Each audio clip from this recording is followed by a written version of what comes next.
strategy. For many centuries, armies and tacticians alike have been using strategy to get the edge against their opponents, analyzing their every move, being one step ahead of them, and knowing what they will do before they even do it. It is a quintessential value that equals winning. However, this is Pokemon, everyone, so get out your 6 Magikarps and let's flop.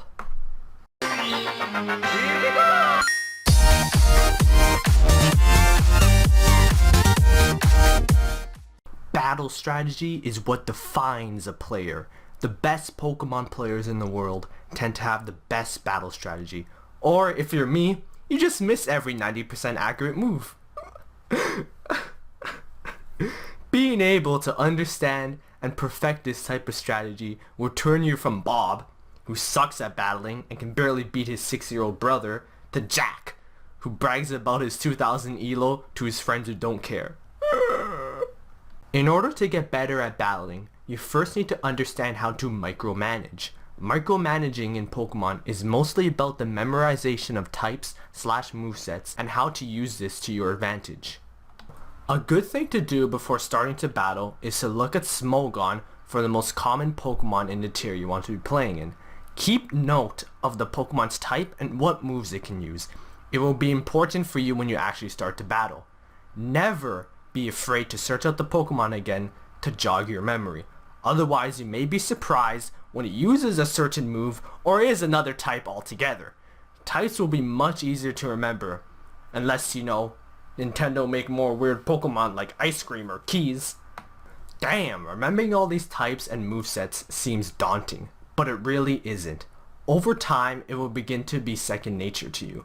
Don't get fed up when you make a mistake in game, like using Thunder Wave against a ground type or Toxic against a steel type, or forgetting the typing of a Pokemon and using a less effective move. It is all a part of the learning curve. You then need to understand the basics of analyzing the trends of a battle. If a Pokemon is constantly switching in and out of walls / tanks to take hits for a frail Pokemon, you may need to adjust your battle strategy in order to get rid of the frail Pokemon. Predicting the switch and swapping into a Pokemon that is capable of either outright wall breaking the wall or scaring it off will change up the battle completely. A Pokemon is spamming a particular move, it may be Choice Spect. The Pokemon just outsped me, when I know for sure I'm faster, it may be Choice Scarfed. The list goes on and on. Seeing these trends of switching and moves being used can aid you in your quest for the perfect plan.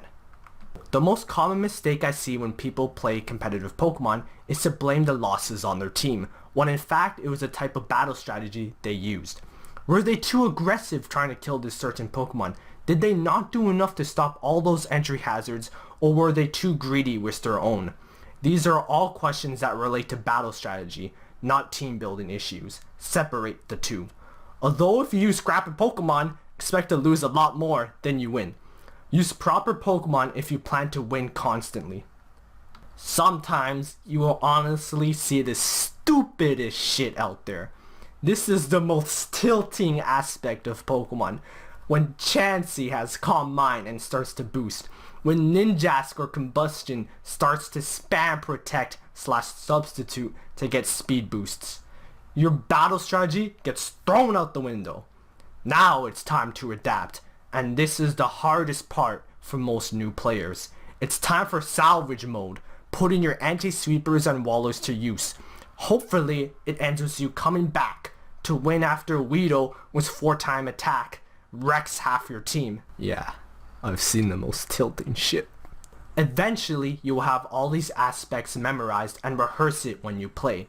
Don't expect instant results. When I started playing competitive Pokemon 2 years ago, I absolutely sucked. I was god awful. Probably more than you. Then, over time, I gradually started mastering micromanagement, predictions, and overall strategy to get to a much improved level. Hopefully, this will have the same impact for you. I'm SlakingRetaliation, telling you to keep on retaliating. Have an amazing day, everyone.